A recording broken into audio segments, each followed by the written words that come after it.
So we went to the Melbourne Gaol to play Cluedo, the board game, but in a real life prison.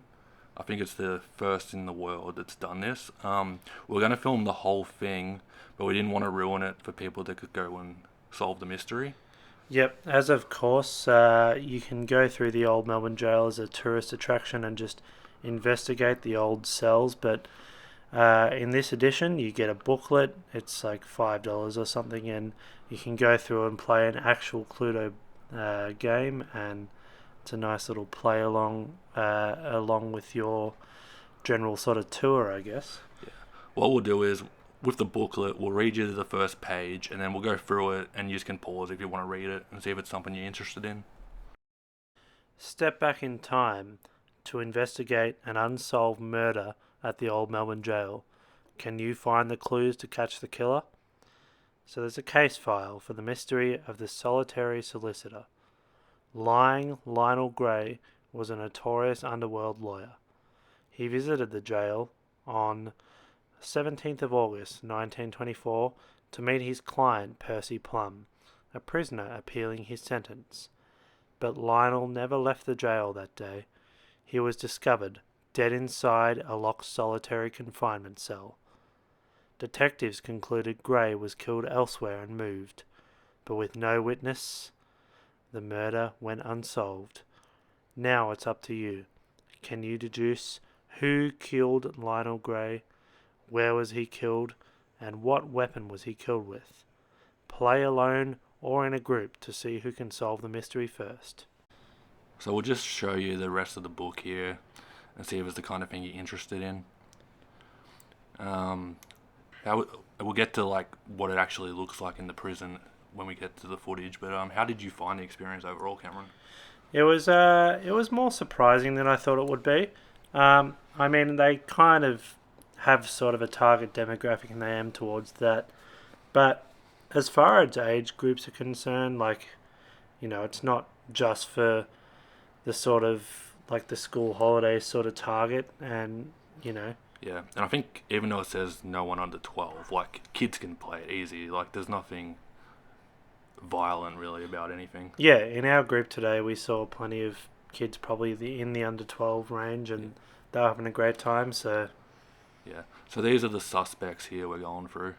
Whoever wrote this, I think, in a couple of them here, like Sarah Scarlett. I think there's a reference to Eddie Leonsky, who was imprisoned in the jail.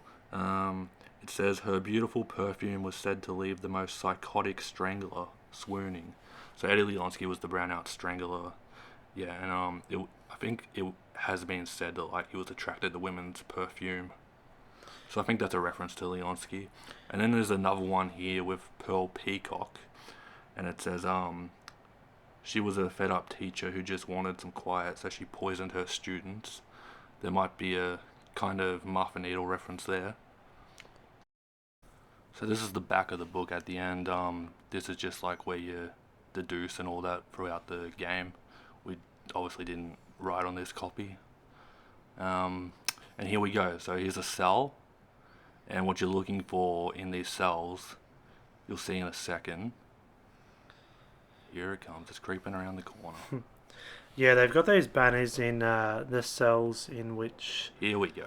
you would Show us it. yep, there we go. There's a big banner. It's pretty not very hard to miss. Mhm. You just kind of look through the cells. As soon as you see one of these banners, you go through one of those. Yep. Then there's some writing to deduce stuff there, Mhm. and then there's a clue box too that you'll be looking for something in particular throughout. Yep. Yeah. There's another clue box. Yeah. And that's pretty much how it works. I think there's 10 rooms you gotta Yeah, there's find. 10 rooms, and yeah, it's effectively you just kind of a cut and paste sort of formula going across all the 10 rooms, and you just kind of Yeah, it's up it, 3 levels. yeah, and it's like an actual game of Cluedo, except you're Yeah. in an old Melbourne Yeah, jail. it pretty much is the board game. I haven't played it that much, but it's very accurate, I'd say. Yep. Yeah. Yeah, and the rest of the footage we just got here is just like us going through looking at some cool stuff. We obviously also filmed some stuff for future episodes of the Mysterious Melbourne documentary series that we do. Yeah, of course. This is just things that is available in cells for just regular sort of viewers, aside from the Cluedo games. So, What we will say is, but with COVID, they got limited numbers they can have in there, obviously. Yeah, so I think it was 20 people could go in every hour. But when you get done playing Cluedo, there's not really much time for the other stuff if you're gonna do that. And like, cause we obviously filmed a lot for future episodes. I got it done, but it was pretty tight, wasn't it? yeah, and even if you're going through just regularly looking without filming or whatever, it is pretty tight to get everything done Yeah, because you're going through 3 levels of jail cells in the space of an hour and 15 minutes or thereabouts before you head off to the watchtower. yeah. You wouldn't get it done if you actually went through the cells and started reading stuff. You wouldn't get it done in an hour.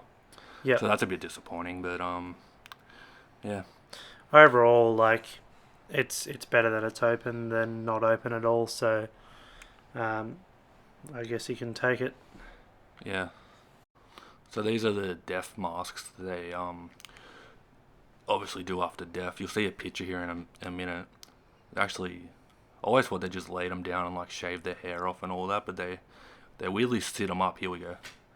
You can see like he's deceased sitting there like that, and they're like plastering over his head.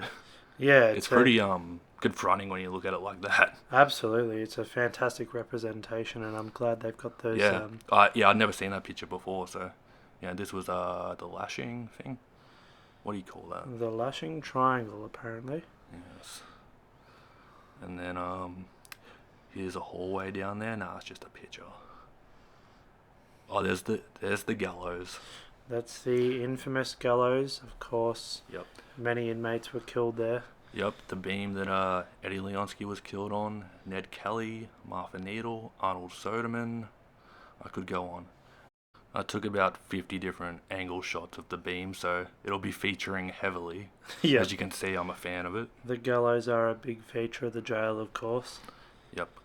Yeah, so yeah, we'll have all those other episodes coming out later. We'll just probably show you the Cluedo and just a little look around at the other bits.